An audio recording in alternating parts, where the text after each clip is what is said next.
Um trabalho que temos a graça e a oportunidade de fazer. É nossa realização. Dedicar a alguém é demonstrar, reconhecer que eles também ajudaram, de algum modo, a meus pais, José Carlos Braghini e Anésia Alba Marinzetti Braghini, que muito amo e aos quais muito devo.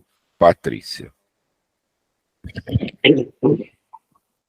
As violetas não só enfeitaram a janela do meu quarto, mas também a do mundo novo que surgia à minha frente. O amor permanecia além do tempo e do espaço.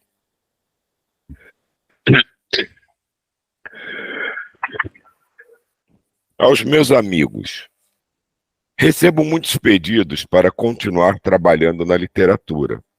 Embora eu fique emocionada com tanto carinho, peço aos meus leitores que me perdoem por não escrever mais. Tive como tarefa fazer 4 livros, narrar o que vi, o que encontrei e o que senti no plano espiritual. Concluídos esses livros, fui realizar meu sonho, pois quando estava encarnada, estudava, lecionava e queria continuar fazendo isso. Atualmente, moro numa colônia de estudo e não vou ao plano físico a não ser em raros momentos. Quando vou, é somente para rever meus familiares. Meu trabalho não inclui visitar centros espíritas, nem ditar mensagens, escrever livros ou prefaciá-los. Amo muito vocês que me amam, que gostam do que escrevi e tenho certeza de que me compreenderão. Da sempre amiga amorosa, Patrícia. Achei isso já muito interessante, né? Porque a gente sempre fica esperando, né? O espírito tal desencarnou, vai ficar mandando mensagem, né? E ela deixar claro que do lado de lá também cada um tem o seu trabalho a realizar, né? Que o trabalho dela não é ficar trazendo mensagem, não é ficar contando o que acontece lá. Aquilo foi um trabalho pontual que ela fez e pronto, agora ela está fazendo outra coisa. Tem um ponto também da Patrícia, porque quando ela escreveu, os livros fizeram um sucesso, mas foi um sucesso muito grande. Foi, né, só esse Violetas na Janela foi mais de 2 milhões de livros vendidos, fizeram peça de teatro, tem áudio na internet, tem novela espírita, né, que eles ficam fazendo aquelas narrações, e aí estavam sempre esperando, e o que acontece? Começou a aparecer outras pessoas falando que estavam psicografando Patrícia, então por isso que ela deixou essa mensagem também, sabe? Porque costuma acontecer, tem até um autor que é o Luiz Sérgio, que surgiu vários outros médios que começaram a psicografar também. O Ramatiz aconteceu isso, né, que começou com o Hercílio Mais, e aí depois apareceram outros médios. Então, ela deixou essa mensagem aqui também para falar assim, olha, a minha missão foi só esses livros aqui e estou seguindo outro caminho. Isso é triste, né? Porque já aconteceu com vários espíritos, né? Que, digamos assim, famosos, né? Que começam a ter uma repercussão, que aparece um monte de gente dizendo que está psicografando também. Isso é muito, muito triste, né? E não há mudança de ideia do espírito? Ele... Acontecer. Mas aí, André, você, quem acompanha e lê a obra toda, quando vem assim, fulano de tal que ninguém nunca viu está psicografando tal espírito, você sente a escrita diferente. A forma dele fala, tudo bem que tem a influência do médium, mas você sente que é diferente, você percebe isso. Gente, eu passei por uma situação X dessas, de gente que psicografa, e muito tal, e infelizmente, eu não sei se vocês já viram a entrevista daquele moço que estuda o Chico Xavier, né? Ele fala, né, que ele acredita no Chico Xavier, mas que nos outros ele tem uma dificuldade, alguma coisa assim, né? É uma coisa que a gente tem que prestar muita atenção, viu? Realmente, assim, tem que ter muita atenção, porque, infelizmente, as pessoas acabam se utilizando da boa-fé, da necessidade das pessoas dessa ligação com, depois da perda, né? Depois da perda, essa angústia, essa necessidade desse contato com o outro lado, nossa, são cenas muito difíceis. Depois que terminar a reunião, eu conto para vocês. E essa questão da mediunidade, ela é muito ampla mesmo. Essa questão da Patrícia, será que ela pode mudar de ideia? É como nós encarnados, né? Às vezes a vida pode ir seguindo caminhos que a gente nem prevê. E com Luiz Sérgio, de certa forma, aconteceu isso, porque o primeiro livro, que se chama No Mundo que eu Encontrei, foi uma médium daqui de Brasília. E o segundo livro já foi a médium que psicografou todos os livros do Luiz Sérgio, que foi a Irene Pacheco. Quem é daqui de Brasília, nem lá no Lago Sul tem um centro chamado que é o Ligado a Maria, é o REMA, Recanto de Maria. Foi ali que toda a obra do Luiz Sérgio, ela veio, né, e foi uma segunda médium. Então é muito amplo, mas a questão da mediunidade realmente é bem impressionante, né, essa questão que a Diva falou. Qualquer mensagem que venha assim, é mentor que está falando, sempre veja qual é a base, saiba sempre que passa pelo filtro de quem está canalizando, sempre, né? Então, isso é uma coisa muito clara, quando vai ver o mecanismo da mediunidade, passa por uma série de informações, às vezes, né, grande parte, né, tem médios que realmente são bem intencionados, mas às vezes são processos internos que fluem, da própria pessoa, sentimentos que a pessoa está querendo passar. Então, é sempre muito, muito delicado e deve ser visto assim, com aquela parcimônia, deixar o tempo destilar a própria informação. Então, é bem essa delicadeza mesmo que a gente tem que ter com relação à mediunidade. Agora, eu penso que a pessoa, às vezes, por uma questão de ego, ela mesma acredita que ela está recebendo. Então, ela está enganada, mas acreditando que ela está certa, porque eu vi que agora vários médiuns perderam até a mediunidade por conta de fazer mau uso. Mas aí, porque fala que mesmo os que não são bem, não os médiuns, mas os espíritos, os médiuns que não estão conectados, né, com o mundo maior, ou se perdem por algum motivo, e os espíritos que não são de boa índole, vamos dizer assim, eles se aproveitam deles, né, desse ego, e se manifestam como o que ele acha que ele está recebendo um Bezerra de Menezes, acha que está recebendo uma mensagem, passa para os outros, às vezes uma mensagem de medo, uma mensagem mais pesada, e todo mundo sabe que aquilo não é, né, é uma ilusão mesmo, mas o próprio médium acredita nisso. Então, às vezes a gente fala, né, que o médium tá agindo de má fé, mas é porque ele mesmo entrou nessa ilusão, né? Os poetas, né? Os médios que como é que é Shakespeare, sei lá o quê, como é que é Fernando Pessoa. Aí põe uma poesia assim que você olha assim, caramba, como é que diz que é Fernando Pessoa deve estar se remexendo dentro do túmulo, porque você lê assim e você olha assim, não é o estilo, não é nada, e é tão. Aí você vira e fala assim, gente, coitados, eu começo a rir algumas vezes, viu? Ninguém quer psicografar o Zezinho da esquina, né? Todo mundo quer Jesus, Maria, Francisco. Agora, é aquela coisa do mais ou menos óbvio, né? Se Jesus levou não sei quantos mil anos para conseguir encarnar, imagina o trabalho que ele dá para mandar uma mensagem diretamente.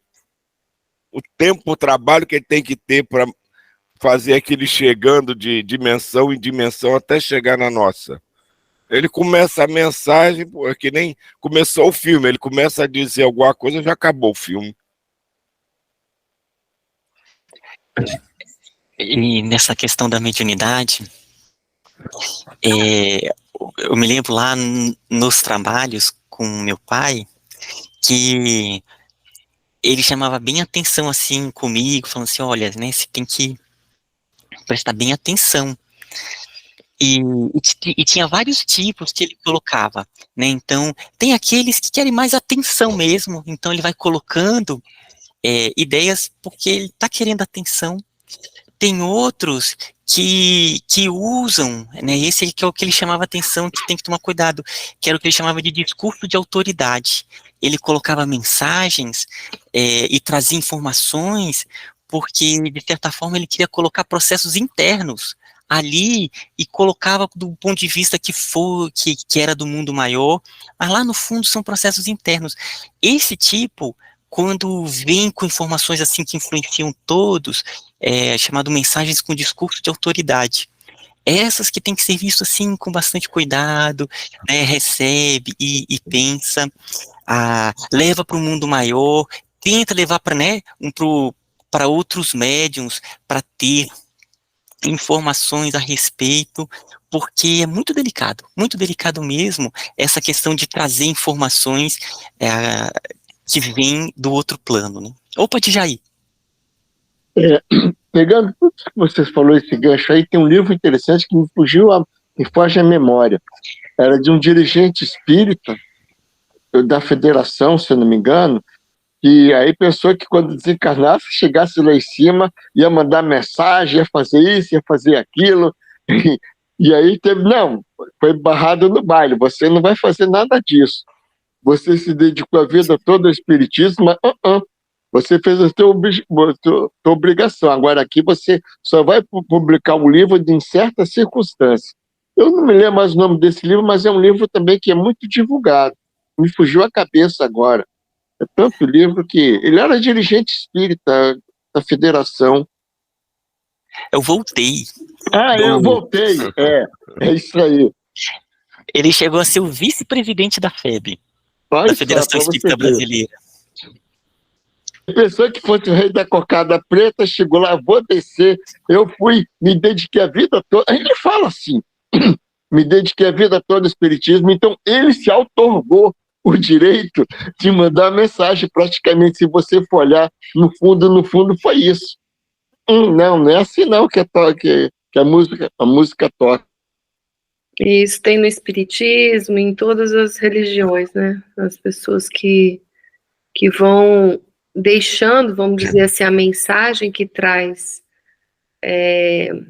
no caso, né, de Allan Kardec, e assumindo um papel mais baseado nos seus próprios pensamentos, conhecimentos, sim, vai se limitando, né, e não aproveita o conhecimento que é trazido por essas, né, assim como Jesus fala que não criou religião, né, e os homens acabaram se prendendo em alguns pontos e vão, ou na pedagogia, né, eu estava falando anteontem, da pedagogia Waldorf, existem professores que se apropriam e transformam aquilo em outra coisa, e não é mais não traz mais aquele benefício, né, que deveria, né, para todos. Acaba sendo uma coisa que é muito ligada ao ego mesmo, né? Essa questão, né, eu penso que não tem ligação com religiosidade em si, é um problema da espiritualidade da humanidade, né, do nível dela aqui na Terra. Nós somos assim. Nós somos vaidosos, somos ególatras, somos egoístas, e muitos, né, que começam a fazer um trabalhinho, começam a achar que já ganharam a entrada do paraíso.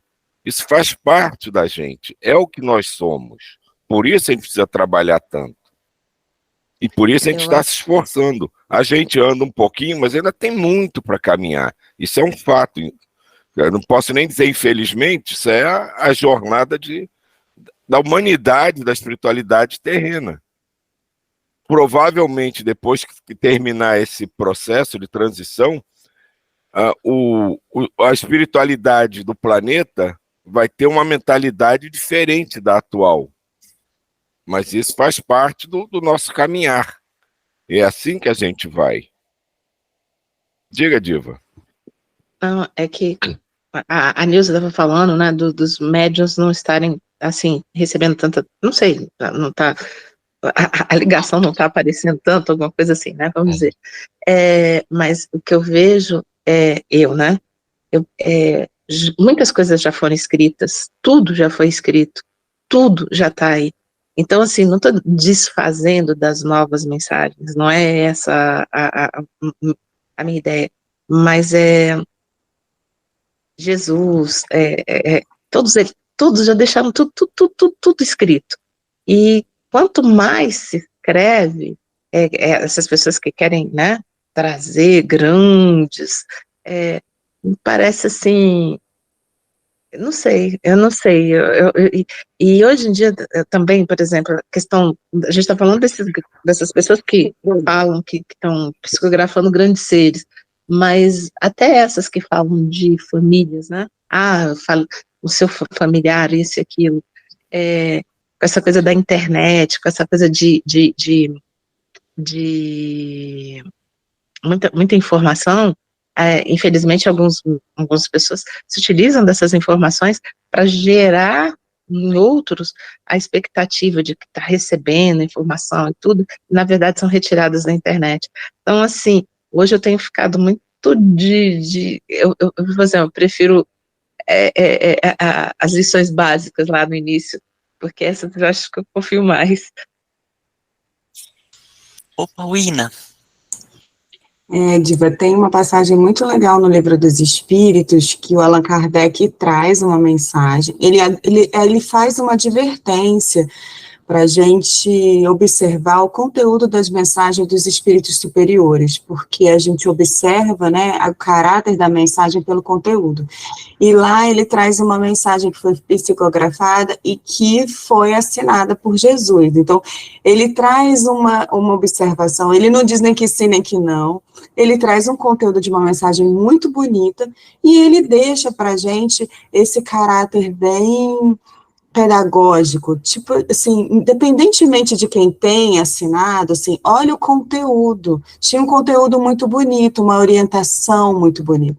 Então, para a gente ter esse cuidado do que a gente recebe enquanto conteúdo, principalmente quando ele vem, né, com esses nomes importantes. No Livro dos Médiuns é bem legal esse capítulo.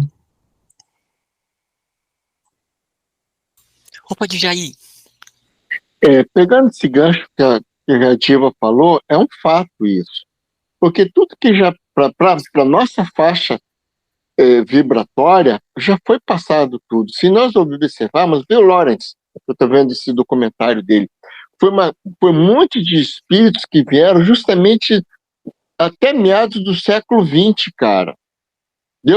Se você observar, os grandes espíritos, os grandes médios vieram ali, nesse período, de todos os sentidos. Agora, se você observar, só sobrou o Divaldo Franco, que também é daquela época que foi um dos mais novinhos que entrou nesse ciclo. O resto tudo, entendeu? Por que isso? Isso tudo tem uma explicação. Você não vê mais médios de efeito físico, porque não há mais necessidade. Você não vê mais médios produzindo grandes obras, porque é falar o mesmo do mesmo. Agora a gente tem que degustar, fazer um trabalho de antropofagia e praticar esses ensinamentos. É isso que foi feito. Tu vê a obra do André Luiz, não tem mais, é uma obra ampla, vastíssima. Vai olhar Ramatiz, qualquer coisa que você queira observar, é sempre assim. Não tem mais o que acrescentar, a gente tem que se aperfeiçoar. Eu vejo assim.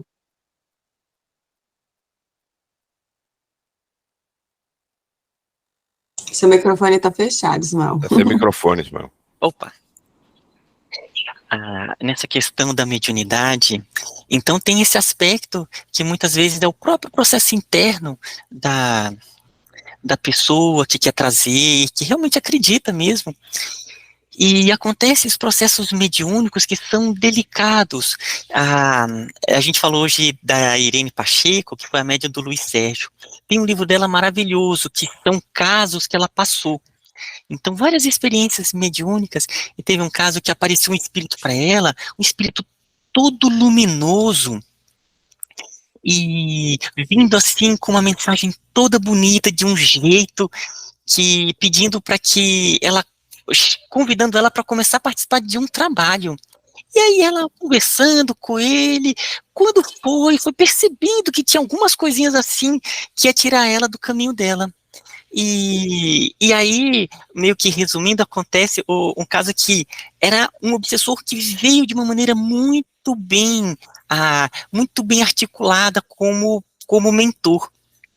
E isso é muito comum, os médiums eles teriam esses testes.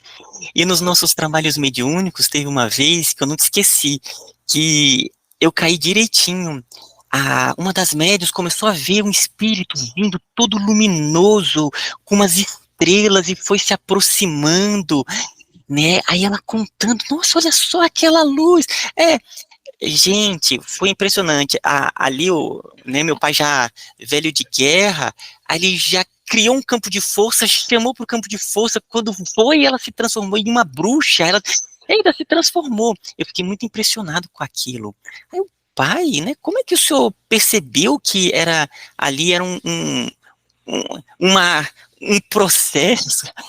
Aí ele riu e falou assim, Ismael, você tem que, né, prestar bem atenção, porque ela vinha com uma lua, e foi chegando, Macaco Velho, ele já percebeu logo, né, aquela experiência, que ali já era uma tentativa de intromissão mesmo. Então, é isso. Também tem, não só os aspectos internos, e tem mesmo, que vem de formas que chamam atenção. Então, isso tudo é maturidade espiritual mesmo, que vai percebendo, vai deixando o tempo ali destilar essas informações. Isso é muito importante, sabe? Opa, Silvio. É engraçado, né? Como a gente é ligado na mesma tomada. Eu ia falar exatamente isso. Reforçar a lembrança da Wina, que é importantíssima. Que não tem o menor valor o médio em si, ou quem assina a mensagem, mas o conteúdo. E essa coisa, como você estava contando aí, é uma das formas que essa espiritualidade em desarmonia usa também para tentar perturbar os trabalhos. Então vem aquele texto bonito, e vem uma palavra ali que faz você pensar, de repente, em outra coisa. Mas o texto todo é maravilhoso. E eles vão passando aquilo, aí no próximo vem duas palavras, e daqui a pouco você está tão envolvido com aquela mensagem que você começa a seguir as orientações, e de repente ela modificou totalmente o sentido. E impressionante, eu estava pensando exatamente nisso, você contou o caso, eu estava pensando num filme que eu vi, que veio uma Nossa Senhora se apresentando a um padre. Era uma Nossa Senhora. E quando ele relaxa e se entrega, ela se transforma no filme num demônio, né? Mas ela se transforma num demônio. Exatamente a cena que você estava descrevendo. Tem num filme que eu vi há algum tempo. E chega uma Nossa Senhora. Então ele se encanta com a luz, com a beleza, tudo. Quando ele relaxa e se entrega, a Nossa Senhora, né, dita Nossa Senhora, se transforma num demônio para atacá-lo. Então, esse cuidado a gente tem que ter. É aquela coisa de ler, reler, reler. E parece uma coisa meio doida, né? Mas sempre duvidar. Sempre duvidar. Porque mesmo que parece perfeito, às vezes não é a obra que a gente pensa que é. E a proteção, ela não é só na reunião mediúnica, né? Nossa proteção é o vigiar e orar. E de manhã, quando a gente já acordar, já faz, né? Cada um se conecta com a sua proteção, ou às vezes alguma oração, mas cria um campo já, né? Para que permaneça, né? Durante esse dia, fazer essa proteção, porque a gente está sujeito a não só os espíritos, né, mas as energias, tem muita coisa se movimentando à nossa volta, e quando a gente já cria esse campo, tudo vai já mantendo nesse campo mais elevado, né?